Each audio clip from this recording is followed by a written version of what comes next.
She survived 3 tours in war zones but couldn't survive coming home. Her family thought she was fine. Her town barely noticed her. But after her quiet death, a single letter she left behind shocked the world. A letter that made millions cry and forced everyone to ask, how many more Lisas are we ignoring? Before diving into the story, comment where you're watching from and don't forget to subscribe so you won't miss the latest stories. Lisa Monroe had served 3 tours overseas. She'd seen the worst of war, carried injured soldiers on her back under enemy fire, dodged explosions that rocked the earth beneath her boots, and stood beside friends in their final breaths. She'd been brave, reliable, and decorated. Her name was respected in her unit, and her actions had saved lives. But when she came back to her sleepy hometown in Ohio, all she got was silence. There were no welcome home signs. No "we missed you" hugs. No dinner waiting on the table. Her plane had landed without fanfare, and she caught a cab to her mother's modest house in the suburbs. When Lisa opened the door, her mother Ruth glanced up from her soap opera just long enough to mutter, "Oh, you're back."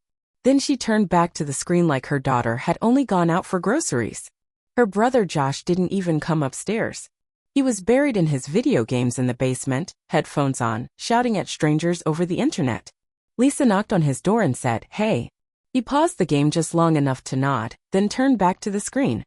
That was it. The neighbors, people Lisa had grown up with, who used to call her kiddo and bring over cookies at Christmas, walked right past her when she went out for a walk that evening. Some smiled politely, but no one stopped. No one asked how she was. It was like she'd never left. Or worse, like she didn't matter anymore. Lisa tried to reconnect. She wasn't expecting parades or headlines, just a little warmth. She offered to help her mom cook dinner one night, only to be told, "You'll just make a mess." She fixed the squeaky garage door without anyone asking, and no one noticed. She volunteered to watch her sister-in-law's 2 little kids so they could have a night out, and they returned late without a thank you, more annoyed than grateful. Everyone treated her like she didn't fit anymore. Like something in her had changed. "She's different now," she overheard her aunt whispering on the phone. Too serious. Too distant. Lisa wanted to scream, "Of course I'm different. I've buried people. I've carried dying soldiers. I've slept with a rifle in my arms for weeks. How could I be the same?" But she didn't scream. She just smiled, nodded, and retreated. The truth was, Lisa was holding back pain. Not the kind you cry about and move on from. The kind that clings to your bones. The kind that haunts you in the middle of the night. The kind you hide behind a salute and a folded flag. She would sit on the porch in the evenings, watching the sky turn orange and gold, feeling more alone than she ever did overseas. At least there, her brothers and sisters in uniform had each other's backs. Here she felt like an outsider in her own life. She tried therapy. Once. The local VA clinic had a long waiting list, but eventually she got a session. The counselor was kind but overbooked. He checked the time twice in the first 15 minutes. Lisa didn't go back. She applied for jobs, store clerk, delivery driver, even security at the mall. No one called back. Or if they did, they looked at her resume and went quiet. Combat medic. Army sergeant.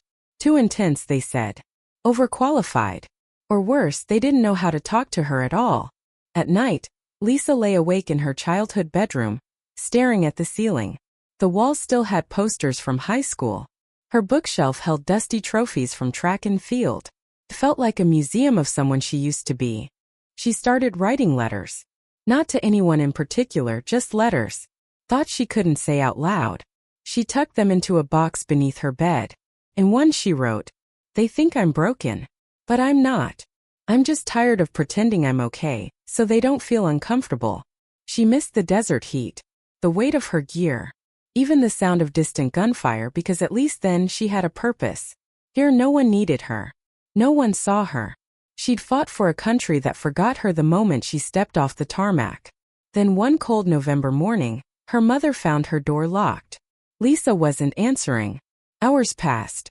When the police arrived, they broke the door open. Lisa was gone. She had left her uniform folded neatly on the bed.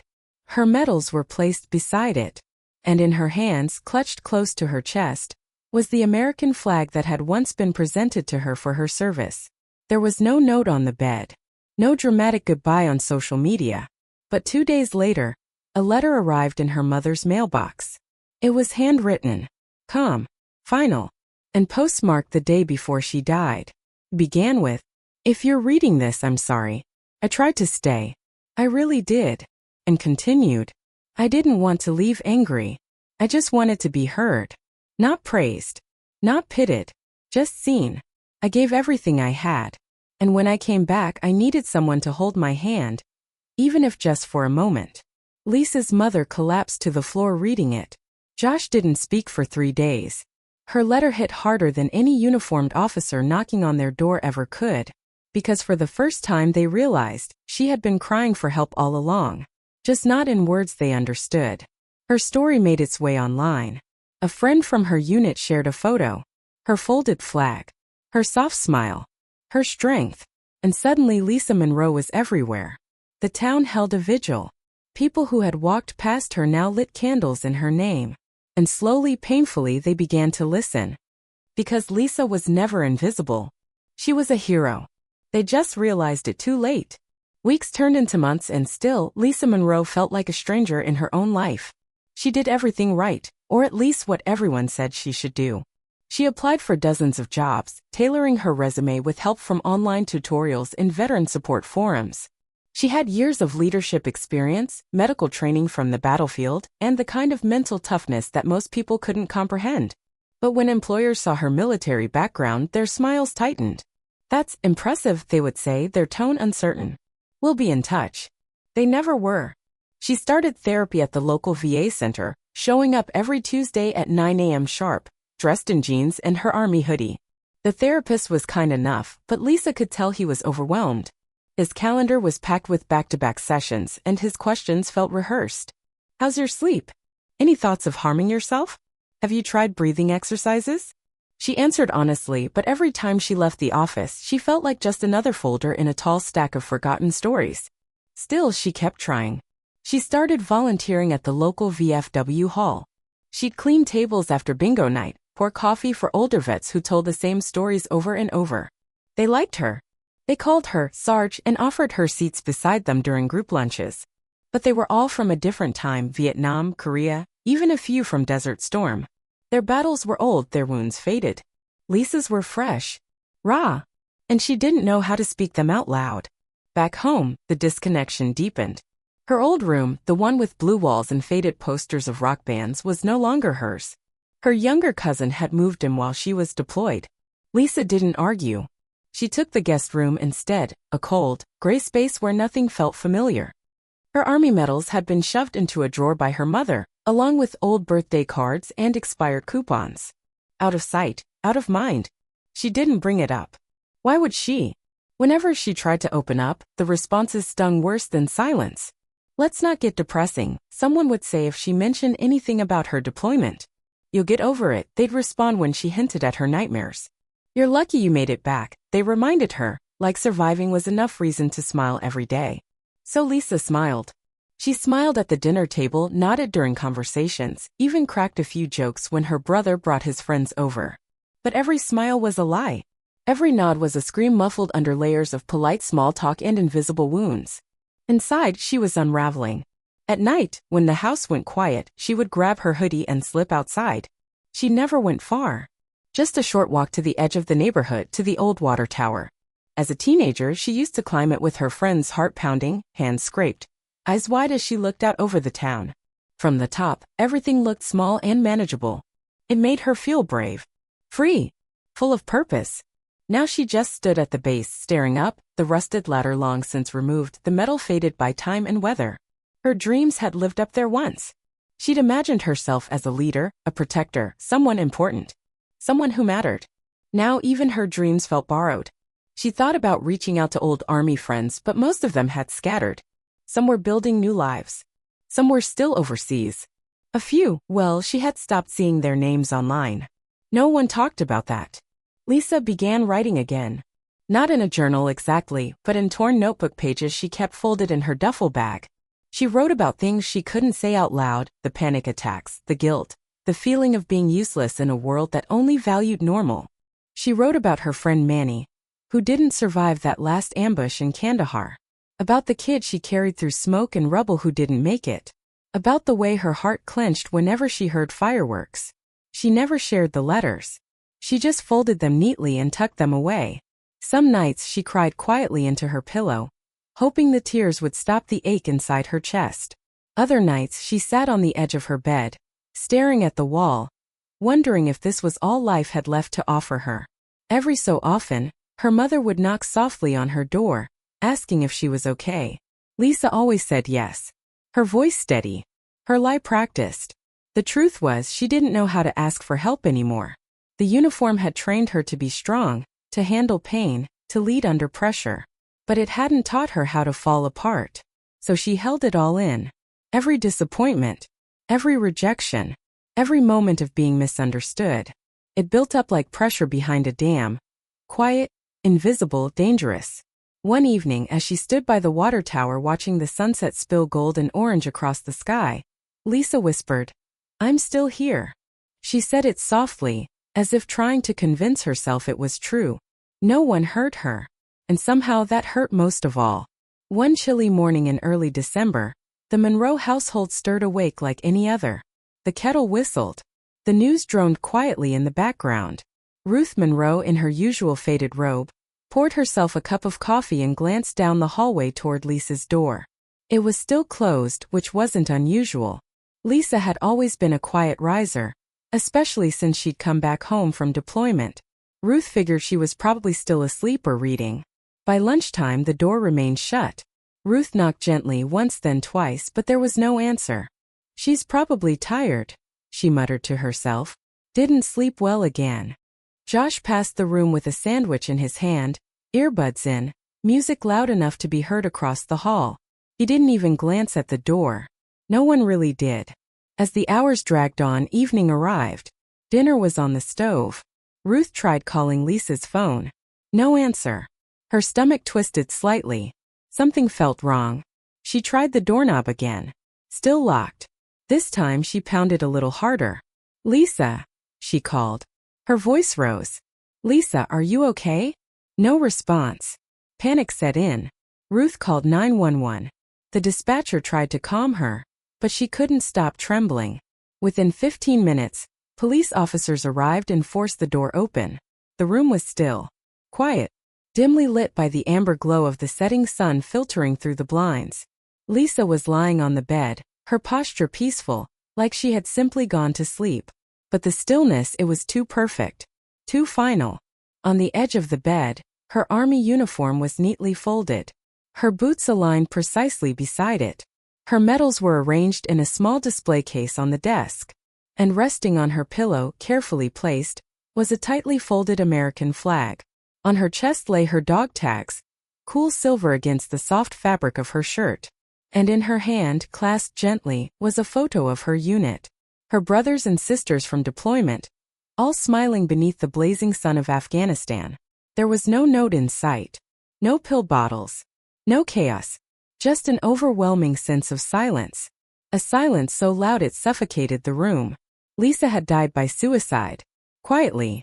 Gently. As if, even in her final moments, she didn't want to burden anyone. Her departure was like a whisper, soft, careful, invisible to everyone except the empty space she left behind.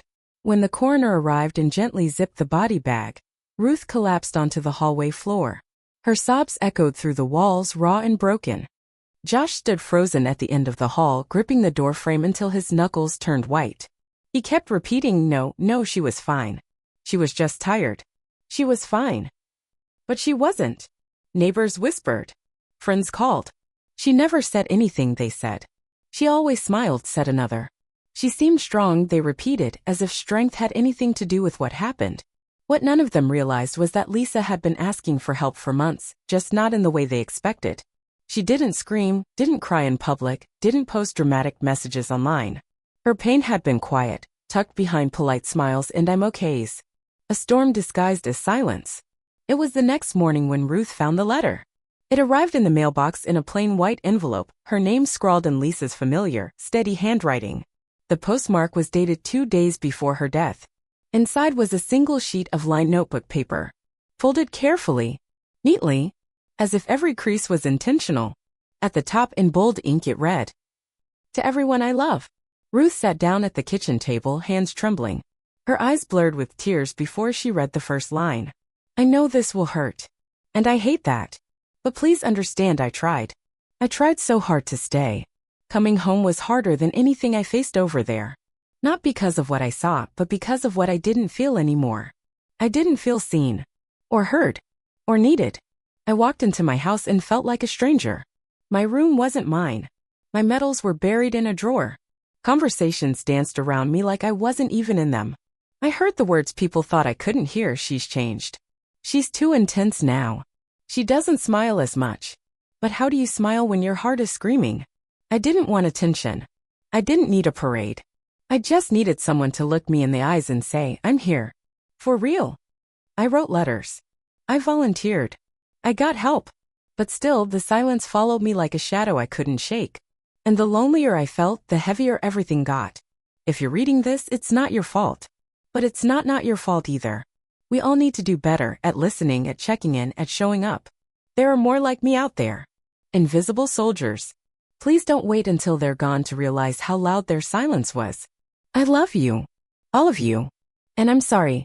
Ruth pressed the paper to her heart and screamed. That letter shattered the house more than the loss itself. Josh read it twice, then threw his gaming console in the trash and locked himself in his room. Lisa's sister-in-law cried over the letter like it was a body she couldn't save. Even the neighbors came by, flowers in hand, eyes lowered in shame. The letter spread. Someone scanned it and posted it online. Veterans across the country shared it. Thousands of comments poured in, some from soldiers, others from mothers, brothers, friends who had lost someone like Lisa. Her story became a wave. Her silence became a roar. And suddenly Lisa Monroe, who had been so invisible in life, was everywhere in death. Too late. But not forgotten. The letter was short. Just a few paragraphs handwritten in dark blue ink, but each word landed like a punch to the heart. Ruth Monroe held the paper in her trembling hands, reading it over and over again until the words began to blur. She whispered the lines to herself as if repeating them could somehow bring Lisa back. I know you loved me. I never doubted that. But love without listening feels empty. That single sentence cracked Ruth open. She had loved Lisa deeply, always had. But she began to question what that love had looked like these past months. Lisa had returned home with quiet eyes and a stiff smile, and Ruth had assumed that giving her space was the right thing to do. Now she saw that space had become isolation. Lisa hadn't needed silence. She had needed to be seen, to be truly heard. Ruth read on, her vision clouding with tears. Coming home was harder than being at war because at least in war I mattered. Here I was a ghost. She gasped and pressed the paper to her chest as if trying to cradle Lisa's voice against her heart. The weight of that sentence haunted her. She tried to recall the last time she'd asked Lisa how she was really doing. Not a casual, how are you? Tossed out between chores or TV shows, but a moment where she sat with her daughter and truly listened. She couldn't remember one. I didn't need a hero's welcome. I needed a how are you? I didn't want praise. I wanted someone to hear me cry without looking away. Each word cut deeper than the last. Guilt seeped into the corners of the house like a cold draft. The walls seemed to echo back Lisa's pain now, moments they hadn't noticed, glances they had dismissed, chances they had missed. Josh found out about the letter an hour later. Ruth couldn't even read it aloud. She simply handed it to him and left the room. Josh sat on the living room floor, surrounded by old game controllers and fast food wrappers, and read it in silence. His chest tightened. She came into my room last week and asked if I wanted to go for a walk, he whispered to no one. I told her I was in the middle of a match. He folded the letter back up and went to his room. He didn't come out for 2 days. Lisa's sister-in-law, Megan, found the letter on the dining room table the next morning. She read it once, then again, then snapped a photo of it and posted it on Facebook, writing only 3 words. Please read this. It spread like wildfire. Within 48 hours, the post had gone viral. Comments flooded in, thousands of them. I lost my brother the same way. I wish I had noticed the signs. I'm a veteran. This letter is exactly what I wish I could have said. This broke me. Thank you for sharing her truth. The message resonated far beyond Lisa's small town. News outlets picked it up. Podcasts read it aloud. Mental health organizations reached out, asking to reprint it in newsletters and pamphlets. Veterans across the country, from New York to California, began to share their own stories, stories of being forgotten, overlooked, misunderstood. of coming home and realizing the battle wasn't over. It had just changed shape. In a matter of days, Lisa's voice, once silenced by a world too busy to hear her, was now echoing across the internet, across airwaves, into classrooms, churches, and VA centers. The quiet soldier who had once stood alone on a runway holding a folded flag was now everywhere. A local news team asked for an interview. Ruth declined at first. Her grief was too fresh, too raw. But eventually she sat down, holding Lisa's photograph and the original letter in her hands. She looked straight into the camera and said, "Don't wait to listen. Don't assume they're okay just because they're quiet. My daughter smiled every day, and we miss the pain behind it." She paused, her voice shaking. She didn't want us to hurt. But she wanted us to change. People listened. Churches held vigils. Schools invited veterans to speak. Employers began offering better transition programs for returning soldiers. At Lisa's former high school, the counselor's office created a Silent Stories program where students could anonymously write letters about what they were going through. Lisa's letter was pinned to the center of the board with a note that read, "In memory of Sergeant Lisa Monroe, we hear you now." Even the water tower she used to walk to at night became a symbol of her legacy. The town painted her name on it in bold, white letters. Sergeant Lisa Monroe, you are not invisible. A foundation was created in her name, funding therapy sessions for female veterans who struggled after returning home. Hundreds signed up within the first month. Some of them wrote messages to Lisa's family. One read, "I saw myself in her letter. I was headed down the same path. But because of her, I called someone." Ruth printed every single message and kept them in a binder. She called it Lisa's second voice.